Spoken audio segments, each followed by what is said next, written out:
I want to take my life and live it to the fullest.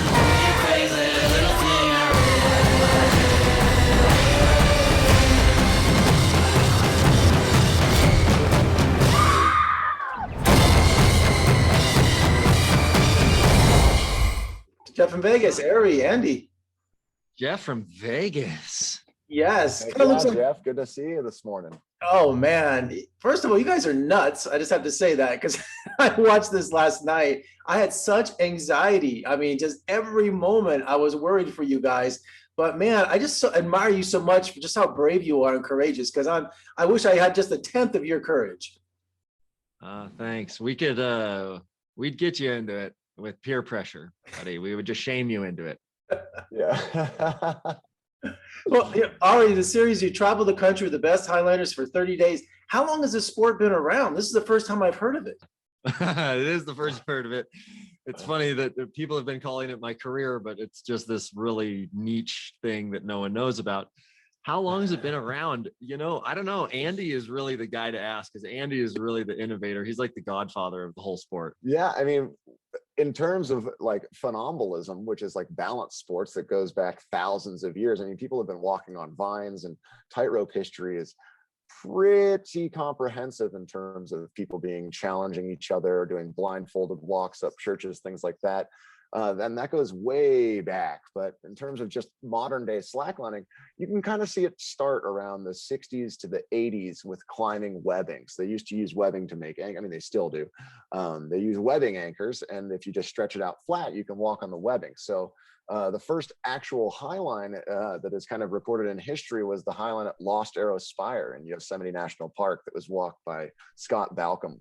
And back then in the 84, nobody had heard of this sport. So we're blessed that we get to have Discovery Plus make Pushing the Line with us and just present this whole lifestyle to the world. And Ari, the American West probably has the best locations for highlining, and Moab's Fruit Bowl is a group's first challenge. You're like the guinea pig, man. You have to go first, don't you? Yeah, I go first in that episode. It's not so bad once you learn the rigging and stuff. It's well, the win was a big. When it's my turn, it's my turn. Look out, I'm going. Oh my gosh. And Andy, you guys, I love the emphasis you put on safety, because the wind was blowing so bad during that first episode, and you had some newbies out there, and I really admire that you guys go, look, it's not safe, we're not doing it, and you go back to camp and wait till another day.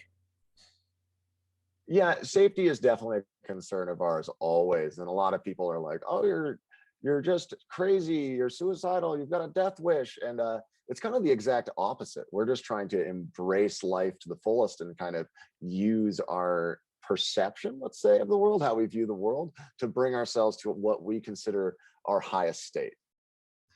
And Ari, hundreds of feet on a 1-inch rope, you guys are also responsible for stringing the high line too. So there's even more skill involved in this sport. Yeah, I mean, highlining, you have to be the dreamer, so you see the gap, and then you have to be the planner, and then you have to be the engineer, the rigger, the test dummy, and the performer. So it's like all these different hats that we carry around. Most of the equipment that we carry in our big backpacks is just the different hats that we have to wear. And then the hard part is getting all of that in that little frame for Discovery Plus. So there's also that whole sport of cinematography. So you guys will see that the portrayal of our sport and the imagery that we've caught with Discovery is just fantastic. Oh, the drones and everything. Yeah, it's just amazing footage. And Andy, you're always looking behind you because someone is always trying to beat the world record, aren't they? Oh, 100%. I mean, the world records, the thing about a world record is that once you get a world record, it can't be taken from you. Someone else can beat your world record and have the new world record. But when you have a list of the history of that world record, your name is always on it. So it's about just providing inspiration for people to do anything in this world. And if there's a record, it's just kind of like people agreeing on definitions of something, so you can all try really hard to challenge yourself. And that's kind of what you see on our TV show, Pushing the Line. And Ari, you're not just a highliner, you're also the camp cook also. Andy, how's his cooking?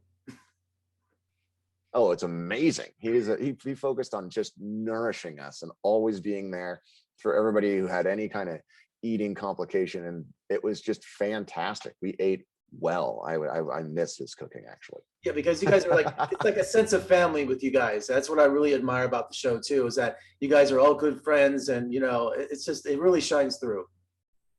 Yeah, thanks. I'm glad to hear that. Well, guys, thanks so much for joining me today. Good luck with this series. It's fantastic. Come out to Las Vegas, though. We'd love to have you. We'll talk. All right, Jeff. Heck Thank yeah. you. And you guys make sure you download Discovery Plus. Get inspired, commit, get involved. Yes. See you guys out there.